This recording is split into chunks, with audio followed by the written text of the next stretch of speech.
Là, tel que vous me voyez, je m'apprête à investir 1000 euros. Et ceux qui me suivent sur Telegram le savent. Je vous avais posé la question, est-ce que je dois investir 1000 euros pour surfer sur l'avenir? Donc sous-entendu, l'idée c'était de sélectionner des entreprises d'avenir dans des secteurs porteurs. Et sinon, l'autre option c'était d'investir 1000 euros pour augmenter mes revenus. Et vous avez été une majorité significative à choisir cette seconde option. C'est donc ce qu'on va faire. Mais avant, je vous rappelle le plan. Qu'est-ce que c'est que le plan? 1. Vous développez vos connaissances et vos compétences dans un domaine du savoir qui est utile aux autres.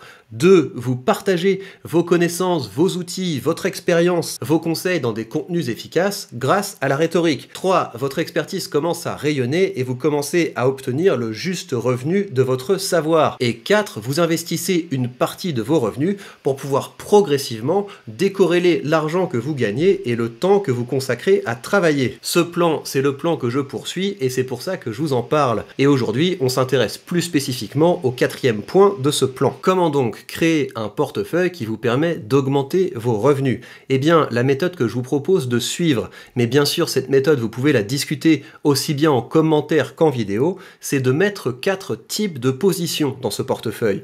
La première position, ça va être des ETF qui rassemblent les entreprises qui payent de hauts dividendes. La deuxième position, ça va être des entreprises qui versent des dividendes avec un rendement élevé. La troisième position, ça va être des entreprises qui ont un long historique d'augmentation de leurs dividendes.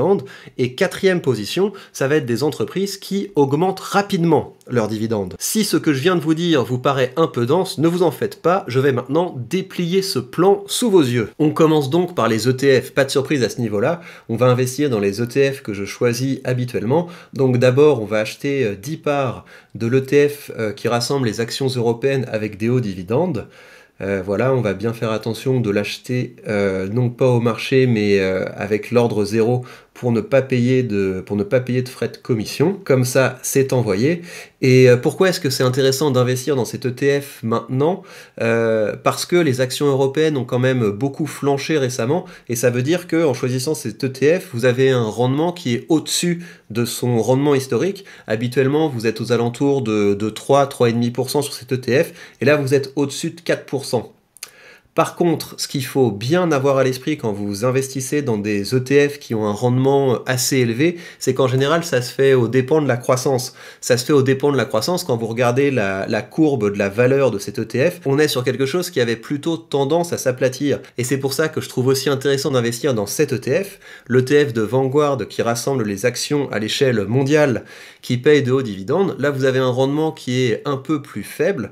Vous avez un rendement qui est légèrement au-dessus des 3%, mais quand vous regardez l'historique de cours, là vous n'êtes pas du tout sur quelque chose qui est plat, vous êtes sur quelque chose qui est en pleine croissance. Et c'est donc un ETF qui est intéressant parce qu'on peut envisager qu'il va vous permettre à la fois de collecter du revenu, mais aussi d'augmenter votre capital. Il faut donc garder à l'esprit que quand vous investissez, vous avez souvent un arbitrage à faire entre le rendement et l'appréciation du capital. Et c'est pour ça que je trouve ça intéressant de panacher entre des valeurs qui vont vous apporter directement un haut rendement, comme ça vous motive, comme ça vous voyez la boule de neige qui commence à rouler, et d'un autre côté, vous allez prendre des valeurs qui vont avoir tendance à s'apprécier, même si le rendement de départ est peu élevé, vous pouvez espérer que le dividende va augmenter rapidement et que votre capital va également s'apprécier rapidement. Mais ça, c'est évidemment en fonction de votre situation. Vous devez avoir à l'esprit l'horizon de temps avec lequel vous voulez investir et en fonction de quand est-ce que vous voulez vivre de vos investissements, vous allez aller soit plus vers le rendement, soit plus vers la croissance. Et là, je fais des choix qui sont pertinents pour moi. Ça ne veut évidemment pas dire qu'ils sont pertinents pour vous. On a donc nos ETF. Ça veut dire qu'on a de grands portefeuilles d'actions qui rassemblent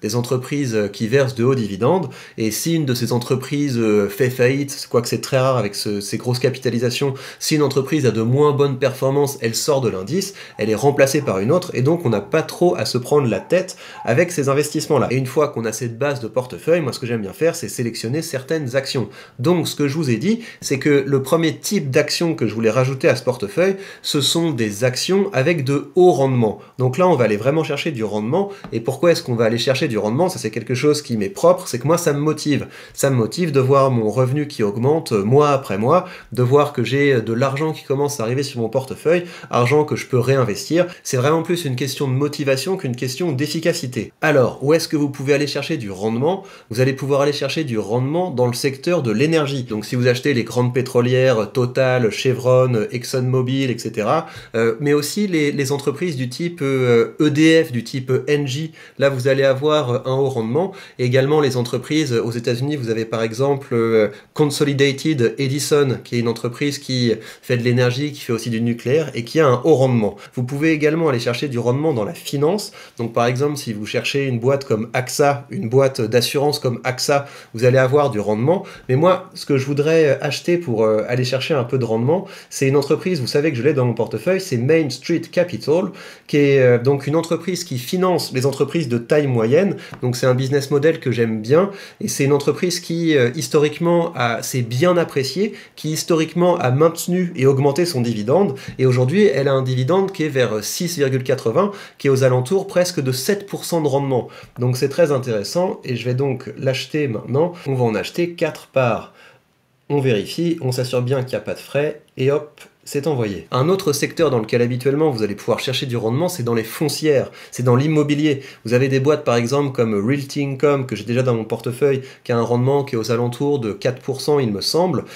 Moi, dans ce domaine de l'immobilier, je voudrais acheter Store Capital, qui est une entreprise un petit peu comme Realty Income, juste elle est plus petite, et c'est une entreprise qui récemment a été assez massacrée au niveau de son cours en bourse, ce qui veut dire que vous avez un rendement qui est aux alentours de 5%. Qui est supérieur à 5%. C'est une entreprise qui, de ce que j'en comprends, est bien gérée et a également une bonne croissance de son portefeuille immobilier et de ses revenus, mais il faut savoir que quand on choisit des capitalisations qui sont plus petites, il y a évidemment plus de risques. Donc c'est un peu un pari ce que je fais là. Je fais le pari que la boîte a été un peu trop massacrée par rapport à sa valeur réelle et que donc ça va bien s'apprécier et en attendant j'ai un dividende qui a un rendement largement au-dessus du rendement historique de cette entreprise. Mais gardez bien à l'esprit qu'il y a plus de risques que dans une boîte comme Realty Income qui est beaucoup plus importante, qui aujourd'hui est peut-être un peu survalorisée, mais là aussi vous avez toujours un arbitrage à faire. Une entreprise qui est survalorisée, c'est en général parce que vous achetez de la qualité, et quand une entreprise est sous-valorisée, eh bien peut-être que c'est parce que vous êtes plus intelligent que le marché et que vous voyez un potentiel que les autres n'ont pas perçu, mais peut-être qu'il y a aussi de bonnes raisons pour lesquelles une entreprise est en dessous du cours du marché. Donc il y a toujours un arbitrage à faire entre le risque et la performance. Là, je suis donc allé chercher du rendement. Maintenant, troisième type de position que je veux dans ce portefeuille, des entreprises qui ont derrière elles un très long historique d'augmentation de leurs dividendes. Donc on va taper dans le monde de ce qu'on appelle les dividendes aristocrates. Là, l'entreprise que je vais choisir, c'est une entreprise qui a versé un dividende croissant depuis plus de 25 ans, et c'est une entreprise qui s'appelle Emerson Electric. Donc on va acheter 2 parts de cette entreprise, et donc pourquoi? Parce que quand on regarde son cours, elle est quand même assez basse par rapport au plus haut qu'elle a atteint. C'est une entreprise qui est très bien gérée, c'est une entreprise qui a des revenus qui augmentent, c'est une entreprise dont le dividende est soutenable. Donc c'est très important de regarder l'indicateur qui s'appelle le payout ratio. Le payout ratio, c'est la proportion de l'argent qui reste que l'entreprise consacre à son dividende. Et donc là, avec Emerson Electric, on a un payout ratio qui est entre 40 et 50%. En général, pour ce type d'action, on aime bien que le payout ratio soit en dessous de 60%. On a donc avec Emerson Electric une entreprise qui a un très long historique d'augmentation de son dividende, on a des finances saines, et ce que j'aime bien aussi dans cette entreprise, c'est son secteur. Elle est notamment très engagée dans les solutions qui permettent aux autres entreprises d'être plus efficaces énergétiquement, de produire moins d'émissions de CO2. Donc c'est une entreprise qui est un peu comme Schneider Electric. J'aurais pu, dans cette même catégorie, donc d'entreprises avec un long historique d'augmentation du dividende, j'aurais pu prendre Schneider Electric, j'aurais pu prendre Air Liquide, j'aurais pu prendre toutes les grandes entreprises américaines du type Coca-Cola, McDonald's, Caterpillar, toutes ces entreprises rentrent dans cette catégorie, mais ça, ce sont des entreprises qui sont tellement sûres, tellement stables, qui ont l'air d'être tellement là pour longtemps, que dans les périodes de crise, elles ont tendance à surperformer par rapport au reste du marché. Et donc l'objectif en choisissant ce type d'action, c'est d'avoir un capital qui s'apprécie tranquillement, c'est d'avoir un dividende qui s'apprécie tranquillement, et surtout la perspective d'être dans une entreprise qui devrait pouvoir continuer à nous payer son dividende pendant encore très longtemps. Finalement, le dernier type de position que je veux dans mon portefeuille à dividende, ce sont des entreprises dont le dividende de départ, dont le rendement de départ est faible, mais qui ont tendance à augmenter très rapidement leurs dividendes. Ça veut dire qu'on prend des entreprises qui ont peut-être un historique d'augmentation de leurs dividendes moins important que les entreprises dont on vient de parler, donc les dividendes d'Aristocrate, les Johnson & Johnson, Pepsi, Coca, ce que vous voulez, mais ces entreprises vous offrent la perspective d'une augmentation plus rapide de votre capital et aussi d'un dividende qui va augmenter rapidement. Dans cette catégorie non plus, on ne va pas chercher l'originalité, donc on va mettre 100 € dans Microsoft.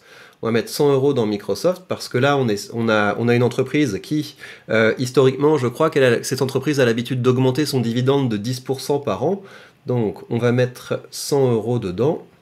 On s'assure qu'il n'y a pas de frais, d'accord. Outre Microsoft, on va mettre ce qui reste, à savoir 165,89 €. On va mettre ça dans Starbucks, qui est aussi une entreprise qui, historiquement, a augmenté rapidement son dividende. C'est une entreprise qui, normalement, est en forte croissance et qui, aujourd'hui, a un prix qui est très intéressant parce qu'elle a été quand même bien saccagée par le marché. Mais donc, dans cette catégorie d'entreprises, vous avez beaucoup d'entreprises du Nasdaq. Vous pourriez mettre Apple, par exemple, qui est une entreprise qui a augmenté rapidement son dividende. Vous pouvez mettre une entreprise comme Visa. En tout cas, ce qui est important, c'est de regarder l'historique du dividende. Vous regardez des entreprises qui ont historiquement augmenté leur dividende de 8%, de 10%, de 12%, parfois plus au cours des dernières années. Et donc, en général, vous allez avoir un rendement de départ qui est assez faible, mais vous avez quand même la perspective que ça s'augmente rapidement. Si je résume, voilà le portefeuille que je constituerai avec 1000 € pour augmenter mes revenus. Je commencerai avec des ETF.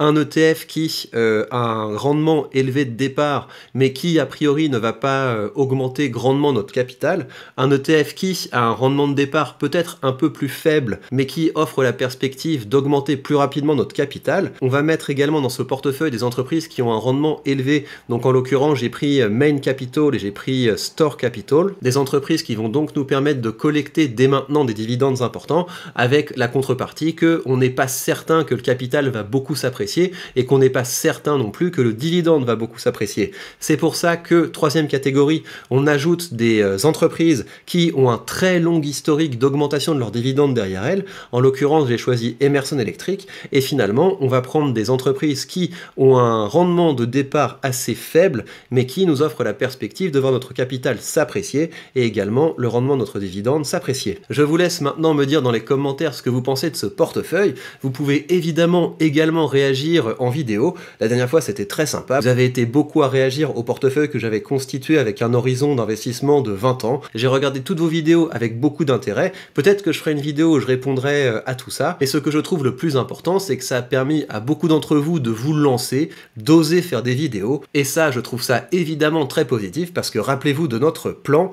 Notre plan, c'est d'augmenter nos connaissances et nos compétences. Deuxièmement, c'est de partager nos connaissances et nos compétences dans des contenus efficaces. C'est pour ça que je vous pousse à publier toujours plus, parce que c'est ça qui vous permettra, troisième temps, de faire briller votre expertise et d'obtenir les revenus que vous méritez pour votre savoir et pour vos compétences, et finalement, ça vous permettra d'investir et de décorréler progressivement votre temps et l'argent que vous recevez. C'est ce que je vous souhaite, c'est l'aventure dans laquelle je suis engagé, et si ça vous dit de me rejoindre dans cette aventure de l'investissement, vous savez que vous avez sous cette vidéo le lien vers le courtier que j'utilise, et en suivant ce lien, vous bénéficierez d'une action gratuite. Hâte de vous lire, hâte de vous voir, et je vous dis à très bientôt dans de prochains contenus.